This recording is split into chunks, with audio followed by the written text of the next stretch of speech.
الذين آمنوا صلوا عليه وسلموا تسليما الصلاة والسلام عليك يا سيدي يا رسول الله وعلى آلك وأصحابك يا سيدي يا حبيب الله الصلاة والسلام عليك يا سيدي يا رحمة للعالمين وعلى آلك وأصحابك يا سيدي يا محمد رسول الله.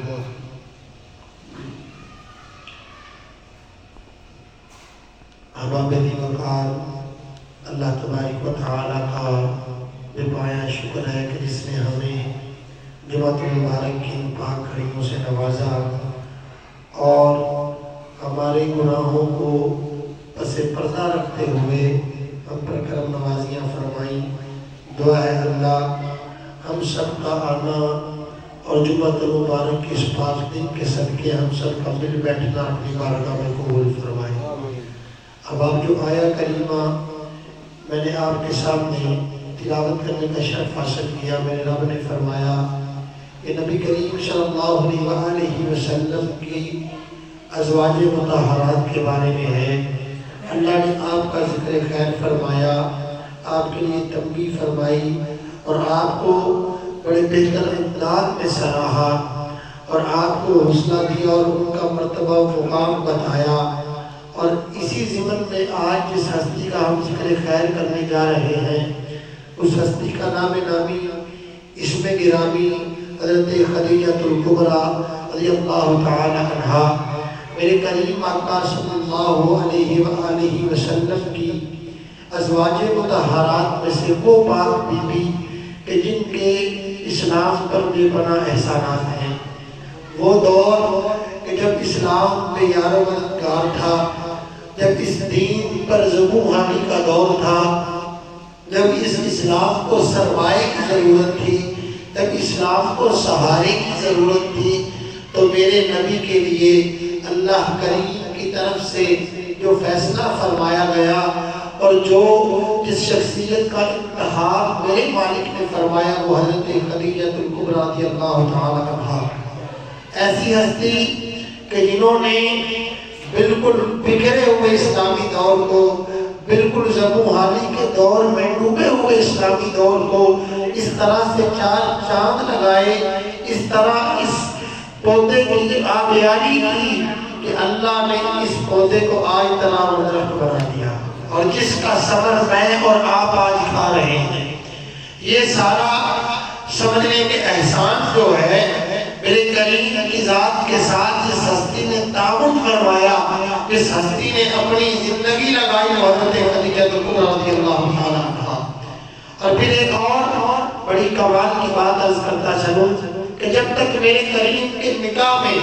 حضرت خدیجہ الکبریٰ رضی اللہ تعالی عنہا آپ رہی، میرے کریم نے دوسرا نکاح نہیں فرمایا. یہ بڑے کمال کی بات ہے. تو اگر سرکار پر کوئی پابندی نہیں تھی مگر میرے کریم نے یہ عمل کر کے دنیا کو بتایا کہ جو دل کے زیادہ قریب ہوتا ہے، جسے عزیز سمجھا جاتا ہے، اس میں نے اپنے اختیارات کو پیچھے کر دیا جاتا ہے. اور پھر جب محبت کرنے والا حضرت خدیجہ الکبریٰ جیسا ہو، جب جان لٹانے والا حضرت خدیجہ الکبریٰ جیسا ہو، تو پھر میرے کریم کیوں کرنا محبت فرماتے، میرے کریم کیوں کرنا آپ سے پیار کرتے. حضرت خدیجہ الکبریٰ رضی اللہ تعالی عنہا آپ وہ ہستی ہیں کہ جو اسلام لانے سے پہلے بھی آپ کو مکہ میں طاہرہ کا لقب دیا گیا، یعنی کہ پاک باز بی بی کا لقب عطا کیا اللہ نے. ایسی بی بی جو اسلام لانے سے پہلے بھی پاک باز تھی مگر جب اس پاکوں کے شہنشاہ سے ملی تو اور بلند ہو گئی. اب ذرا غور کیجئے کہ میرے رب نے جس کو سرکار کے لیے پسند فرمایا وہ پہلے بھی پاک تھا، جب سرکار سے ملا تو تب بھی پاک ہو گیا. آج لوگوں کے عقیدے، لوگوں کے ایمان، لوگوں کے معاملات پتہ نہیں کس جانب جا رہے ہیں کہ لوگ کس سوچ میں ڈوبے ہیں. اب ذرا غور کیجئے، کبھی خیال یہ کرتے ہیں کہ توبہ نعوذ باللہ سرکار کے والدین کا ایمان تھا یا نہیں، فلاں بندے کا ایمان تھا یا نہیں. ذرا غور کیجئے، جب کریم نے فرمایا کہ میں پاک رحموں سے، پاک بدنوں سے، پاک پشتوں سے ہوتا ہوا اس دنیا پر جلوہ تو خود پاک ہے، جس کو بھیجا پاک نے ہے، تو کس طرح ہو سکتا ہے کہ پلیتی میں ڈوب جاتا؟ ذرا غور تو کیجئے، سیدنا صدیق اکبر کی زندگی پڑھیں، یہ وہ ہستی ہے کہ جنہوں نے اسلام لانے سے پہلے بھی بت پرستی نہیں کی۔ سبحان اللہ۔ ذرا غور کیجئے، نبی کی بیوی تو برابر بنا ہے، اور ایک جو نبی کا غلام ہے، رب نے اسے پاک رکھا تھا کہ قریبی ہونا ہے، اس نے دلدار بننا ہے، اس نے نبی کے ساتھ مل کر چلنا ہے، نبی نے اسے درجہ عطا کرنا ہے، اپنا قریبی کہنا ہے۔ اگر غلاموں پر اتنی کرم نوازی ہے تو گھر والوں پر آدم کیسا ہوگا؟ یہ تو اپنے اندر کی بات ہے، کیونکہ جو ہم باہر نکالتے وہ اندر کا بند ہے، جو اندر ہوتا ہے وہی باہر نظر آتا ہے۔ اگر اندر اچھائی ہوگی، اندر مہربانیاں ہوگی، اندر اس کا نور شامل ہوگا تو کبھی کسی کے لیے بدگمانی نہیں ہوگی، کبھی چین کوئی نہیں ہوگی، کبھی لفظ نہیں نکلیں گے، بلکہ آپ جب بھی کھڑے ہوں گے دلدار تگڑے ہو کے کھڑے ہوں گے، اور لوگ آپ کی مثالیں دیں گے اور کہیں گے اس نبی کا امتی ہے، اس کے اخلاق کی جگہ اس کے اقدام میں جلتی ہے۔ اب حضرت خدیجہ کبریٰ رضی اللہ تعالی عنہا، آپ سرکار دو عالم صلی اللہ علیہ وآلہ وسلم کی عمر بالکل نوجوانی کی ہے، اور آپ کی عمر سرکار سے بہت زیادہ ہے۔ اب جو سرکار کی پھوپھی جان تھی نا، انہوں نے حضرت ابو طالب سے کہا کہ ابو طالب ہمارا بیٹا جوان ہو گیا ہے،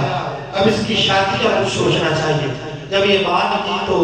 پھوپھی جان کہنے لگی شادی کے لیے کوئی اعلیٰ لڑکی بھی تو ہونی چاہیے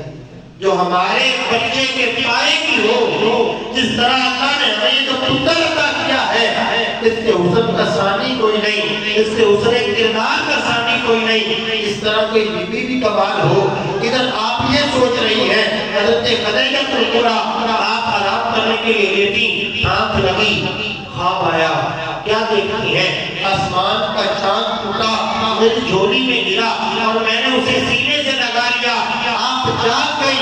جاگ کر اپنی ایک سہیلی نفیسہ کے ساتھ آپ میں اپنے بندہ بھی نوکر کے پاس پہنچی۔ وہ اس دور کا بڑا عالم تھا، بڑا اللہ نے اسے علم عطا کیا تھا، بڑا معتبر آدمی تھا۔ جا کر جب اس کے پاس کھڑی ہوئی نا تو وہ کہنے لگا طاہرہ، اب ذرا غور کیجئے کیا کہتا ہے، طاہرہ آپ مجھے پیغام بھجواتی، میں آ جاتا، آپ نے آنے کی تکلیف کیوں کی؟ آپ نے اپنی پاک باز اگر مجھے پیغام بھیجتی میں دور کر آتا، میں سر کے بل آتا۔ آپ فرماتی ہے بھائی آج بات اور ہے، آج کچھ پوچھنے آئی ہوں، میں نے یہ خواب دیکھا ہے کہ آسمان کا چاند میری جھولی میں گرا ہے اور میں نے اسے سینے سے لگا لیا ہے۔ جب یہ بات سنی ایک دفعہ اٹھا، پھر بیٹھا، پھر اٹھا، پھر بیٹھا، کہنے لگا سچ بتاؤ ایسا ہوا ہے؟ سبحان اللہ۔ سچ بتاؤ ایسا ہوا ہے؟ کہنے لگی قسم ہے اس کی سچ ایسا ہوا ہے۔ تو کہنے لگا ذرا اس سہیلی کو باہر نکالو اور قریب آ جاؤ، سنو تمہارے نصیبوں میں ایک ہاشمی اور مطلبی لڑکا ہے کہ جس کو اللہ نبوت عطا کرے گا، جس کے شانوں کے درمیان مہر نبوت ہوگی، وہ دنیا پر راج کرے گا، اس کا ثانی کوئی نہیں ہوگا، تیرے نصیبوں میں وہ کمال آنے والا ہے۔ سبحان اللہ۔ آپ نے جب یہ بات سنی تو آپ اپنے وقتوں پر ناز کرنے لگے، گھر گئی، اب اسی سوچ میں کہ کون ہے، کیسا ہے، کہاں سے آئے گا۔ اب ادھر یہ بات ہوئی تو ابو طالب کہنے لگے ایسا کرو طاہرہ کے پاس جاؤ، وہ بڑی مالدار ہے، وہ اپنا مال دے کر اونٹ دے کر لوگوں کو کاروبار کے لیے بھیجتی ہیں، ایسا کرے آپ ادھر جائیں۔ اب ادھر آپ کی دونوں پھوپھیاں چلی جیسے وہ سیڑھیاں چڑھ رہی ہیں، اور ادھر سے وہ نفیسہ کہنے لگی طاہرہ آج ہاشمی گھرانے سے 2 بیویاں آئی ہیں۔ آپ کے ذہن میں اسی وقت وہ بات آ گئی کہ اللہ نے جو مہربانی فرمائی تھی، آپ کہنے لگی جلدی لے کے آؤ، دیر کیوں کرتی ہو۔ جب یہ بات کی تو آپ گئی اور کہنے لگی طاہرہ یہ کام نہیں کرتی جس طرح سے سب کو مال دیتی ہیں، اونٹ دیتی ہیں، میرے بھتیجے کو بھی اونٹ اور مال دے دی تاکہ ہم اس کی شادی کر سکیں۔ جب یہ بات آپ نے کہی نا تو کہنے لگی سنو، تمہیں پتا ہے پہلے میں جس بندے کو مال دیتی ہوں اس کو دیکھتی ہوں، پالتی ہوں، سمجھنے کا اس کا امتحان، اس کا انٹرویو لیتی ہوں، پہلے میں دیکھوں گی پھر مسئلے کرنا۔ ٹھیک ہے، اب آپ نے پردہ کرتی تھی، پردہ کی باحیا تھی، آپ ایک سائڈ پہ کھڑکی کے ساتھ تو رہتے اور ضرور کھول کر بیٹھ گئی سرکار کے اوصاف پڑھنے کے لیے۔ کیا آنے والا وہی ہے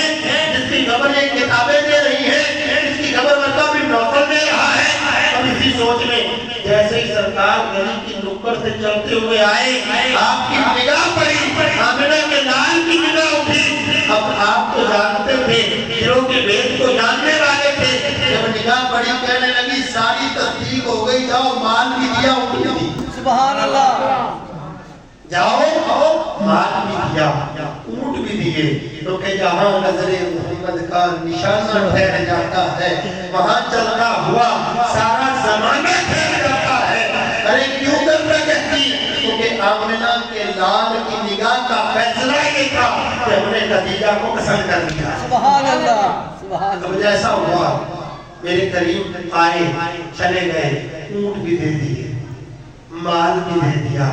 اور اپنے غلام کو کہنے لگی ذرا جاؤ میرا ایک صندوق ایک الماری پڑی ہے، اس میں سے ایک بڑا ہی کمال پوشاک لے کے آؤ، ایک عراقی امامہ لے کر آؤ، ایک رومال لے کر آؤ، اور چوک میں کھڑے ہو جانا، جب محمد آئے تو انہیں کہنا آپ ذرا پردے میں ہو کر اپنی پوشاک کو اتار دیں اور یہ کپڑے دے دیں۔ سبحان اللہ۔ اب ذرا جب یہ آپ نے فرمائے سرکار نے پہلے قبول فرمایا تو بعد میں پتہ کیا کیا؟ وہ اونٹ جس کو 10 نوجوان مل کے سنبھال نہیں سکتے تھے، کہنے لگے وہ اونٹ محمد کو دینا ہے، کیونکہ آپ جانتی تھی اگر تو وہی ہوا جس کے بارے میں میں سن کے آئی ہوں تو پھر بڑے بڑے بگڑے اس در پر سمجھ جاتے ہیں یہ اونٹ تو کوئی چیز ہی نہیں ہے۔ اب یہ سوچ رہی تھی، کہتے ہیں کہ وہ اونٹ اس کو نوجوانوں نے چھوڑا، وہ دوڑا، مگر جیسے ہی آمنہ کے لال نے اس کی مہار پکڑی ایسے پرسکون ہو گیا کہ جیسے کبھی اس کو کوئی بیماری ہوئی، جیسے کبھی اس نے کسی کو تنگ کیا نہیں۔ اب ذرا غور کیجئے، اگر کسی بگڑے ہوئے اونٹ کی مہار آمنہ کے لال کے ہاتھ میں آ جائے، ارے وہ سمجھ جاتا ہے، تو جس غلام پر اس کی نگاہ پڑ جائے اس کا مقدر کیسے سمجھا؟ جیسے ہی آپ نے یہ کیا معاملہ ہوا، آمنہ کے لال تشریف فرما ہو گئے، چلے، اب سفر شروع ہوا، ابھی تھوڑا سا سفر گزرا، سفر کرتے کرتے سرکار کا وقت پیچھے ہو گیا، تو سب سے آگے وقت پہ وہ بیٹھ گئے، وہ بیٹھ گئے۔ جب بیٹھے نا تو عرب کا طریقہ یہ تھا کہ جب اونٹ چلتا چلتا بیٹھ جاتا تو وہ لوگ اس کو ذبح کرتے، اس کے مالک کو واپس بھیجتے اور خود چلے جاتے، مگر آج ایسا نہیں ہونا تھا، کیونکہ آج قافلے کا سالار کوئی اور تھا، ظاہری بات کسی اور پر تھی، مگر حقیقی سالار آمنہ کے لال تھے۔ آج کوئی ذبح نہیں ہوگا، آج کوئی پیچھے نہیں رہے گا، کیونکہ آج قافلے کا پاسبان آمنہ کا لال ہے۔ آج سب کو مال بھی ملے گا، سب کو کمال بھی ہوگا، سب پر عطائیں بھی ہوں گی، سب منافع بھی عطا کرے گا۔ تو اونٹ بیٹھ گئے، آمنہ کے لال آگے بڑھے، جا کر اونٹ کے قریب ہوئے، اللہ نے اندر کو قوت گویائی عطا کی، میں بھی گفتگو ہوا، کہنے لگا ہے آمنہ کے لال میرا سب کچھ آپ پر قربان ہو جائے، جیسے ہی آپ کا اونٹ پیچھے ہوا میری نگاہ سے آپ دور ہو گئے، مجھ سے یہ برداشت نہیں ہوا۔ ساتھ والا ساتھی کہنے لگا آج بیٹھ جا موقع ہے، سبحان اللہ، آج بیٹھ جا موقع ہے۔ کہنے لگے پھر میں نے کہا گردن کٹ جائے گی، گردن کٹ جائے گی۔ کہنے لگا یار گردن کٹتی ہے تو کٹ جائے، مگر بات سن، پیچھے آج مصطفیٰ ہے، آج نہیں کٹے گی۔ سبحان اللہ، نعرہ تکبیر، نعرہ رسالت۔ آج گردن نہیں کٹے گی، آج سر پہ آمنہ کے لال کھڑے تھے۔ ذرا غور تو مرشد دے دروازے اگے گفت منگائیے جھوکاں نویں نویں نہ یار بنائیے واگ کمینیاں دھوکاں حیوان ہو کر اس امت کو سبق دے دیا اگر آج مصطفیٰ کے در دولت پر بیٹھے ہو مر جانا بے وفائی نہ کرنا تمہیں ڈوبنے نہیں سبحان اللہ بے شک ارے لوگوں کو مصطفیٰ کا مقام کیا پتا ہے لوگوں کو کیا پتا کہ میری کریم کی شان کیا ہے آج کوئی اٹھتا ہے ایسے بات کر دیتا ہے کوئی اٹھتا ہے ایسے بات کر دیتا ہے اور یہ بات آج کی تو ہے ہی نہیں میرے کریم جو تشریف نہیں لائے تھے وہ یثرب کی دھرتی سے اللہ کے نبی اپنے تخت کو نیچے اتار کر جب گزرنے لگے غلاموں نے سوال کیا کہ آج تک ایسا ہوا نہیں فرمانے لگے آج تک ایسی سرزمین سے گزرے بھی نہیں تجھے پتا نہیں اس سرزمین سے گزر رہے ہیں اس سرزمین پر اللہ کا نبی محمد مصطفیٰ آنے والا ہے اور میری غیرت گوارا نہیں کرتی کہ اس دھرتی کے اوپر سے توڑ کر گزروں اب ذرا غور کر کئی سال پہلے آنے والے انبیاء ان کی قدر بتا گئے آج کا یہ بندہ جس کی کوئی اوقات نہیں جو مصطفیٰ پر واقع کرتا ہے اسے کریم آدھا غور کیجئے کہ اگر امتوں کو یہ سمجھ آ گئی کہ اس در سے وفاداری ڈوبنے نہیں دیتی پھر اس امت کو سمجھنے کی ضرورت ہے اس امت کو غور کرنے کی ضرورت ہے کہ آمنہ کے لال سے وفاداری ڈوبنے نہیں دے گی میرے کریم آقا صلی اللہ علیہ